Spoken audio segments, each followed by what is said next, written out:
Kimpao fans aminadong hindi kaya ang kita ng pelikula ng Katniel. Patuloy ang alitan ng mga fans ni Catherine Bernardo, Alden Richards, Kim Chiu, at Paulo Avellino, na pinalakas pa ng mga patuloy na isyu kaugnay sa nalalapit na pagpapalabas ng pelikulang My Love Will Make You Disappear, na tampok ang tambalang Kimpao. Ang tensyon at pag-aaway ng mga fanbases ay hindi pa rin humuhupa at mukhang magpapatuloy pa hanggang mailabas ang pelikula ng Kimpao. Kamakailan lamang, isang post mula sa isang tagahanga ng Kimpao ang muling nagpasiklab ng debate at alitan. Ayon sa post, okay sa inyo na yang bilyon nyo basta sa amin ang endgame.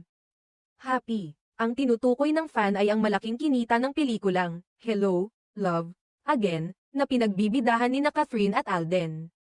Ang ibig sabihin ng bilyon ay ang box office earnings ng kanilang pelikula na tinuturing na isang malaking tagumpay sa industriya. Ngunit ang tanong na